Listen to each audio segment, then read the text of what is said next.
So once again, a big shout out to NBA 2K for flying me out to Community Day, for which this footage is based on that Community Day build. Before we get started with the video, I do want to announce that I am part of the Early Access for Creators program, and I'll be streaming on YouTube at 12 p.m. Eastern Standard Time.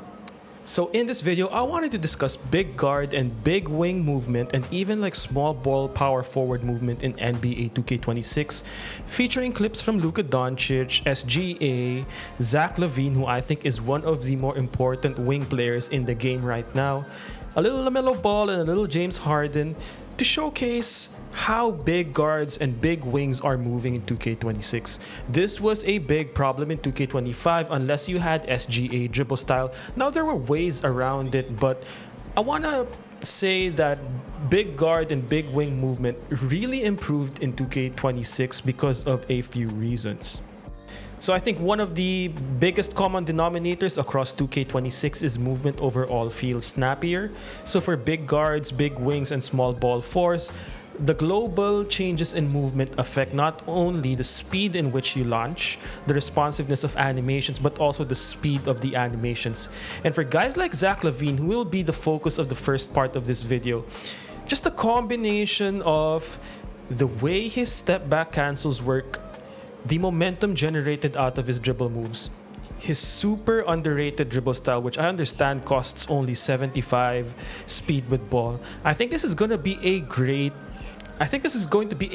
budget dribble style just because you can launch in any direction very quickly.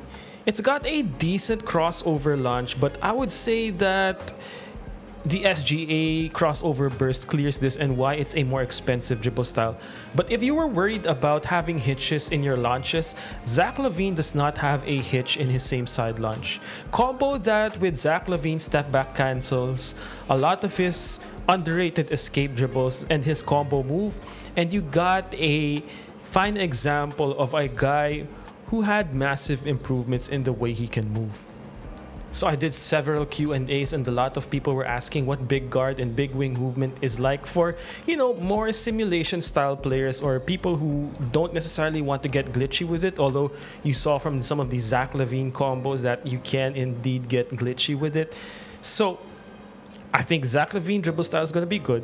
I think when you combine and strategize around which step back jumper cancels you combine with your movement, I think you're going to have a great time moving with a lot of these big guards.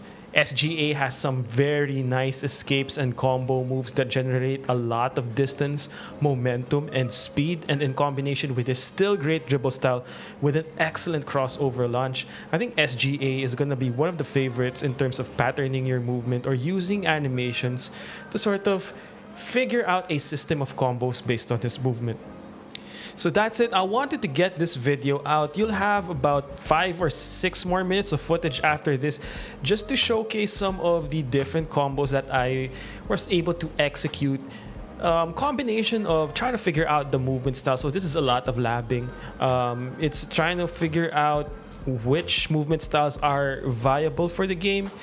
So I wanted to see what the game could be stretched towards in terms of trying to be a fast mover on big guards, but also more importantly, I wanted to showcase that stem style movement also benefits from the global increases in speed for animations, for launches, and for a lot of the different combinations that you can pull off.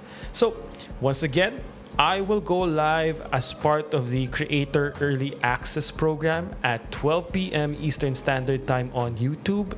Big shout out to NBA 2K for once again giving me early access, and for the Community Day videos that you're seeing.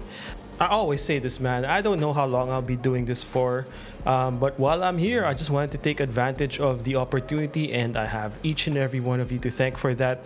So I wanted to make this a video earlier on, but just the travel, the jet lag, just trying to find a way to balance everything out before 2K26 launches. I wanted to showcase SGA individually, and Zach LaVine. I think those two guys are going to be like important examples of how movement can be in 2K26, but that should come at a separate video. But for now, take a look at all this footage that you have and enjoy. So just a few more additional bits of commentary here. I think one of the big beneficiaries of the improved movement in 2K26 is Luka. We all know that his animations are by nature very slow. These are usable because if you use change of pace well, he's still very deadly, but you can immediately feel that he has a little bit more of a burst compared to 2K25. Even the animations are a little bit quicker, so that's something to look forward to if you're a big Luka user. As you can see right here, he's got great signature animations in my opinion. His floaters, which I did not explore too much in this video, are great. And I think Luka's going to be an example of what a big guard with a lot of strength can do in 2K26. Now you can burst on either side and launch very smoothly, combo that with his change of pace moves. Luka is a great example of how speed really makes someone much more dangerous in 2K26. And for LeBron, he's also got some underrated signature animations. That step back right there is what they call now a crossover step back. I love these crossover step backs way more than the escape step backs in past 2Ks, just because it gives you a little bit more side-to-side motion, and a lot of them generate a good amount of space moving backwards to sort of like set your opponent up and give you ways to attack your defender.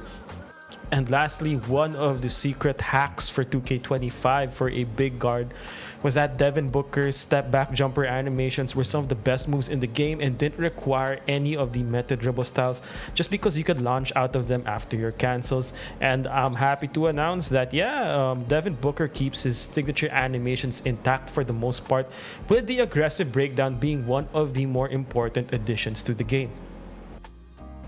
Alright, and that's it for me for my Community Day coverage. Once again, thanks to everyone for supporting me throughout the years. To even be able to get this opportunity, it's all because of you guys. Thank you to 2K once again for flying me out to Community Day.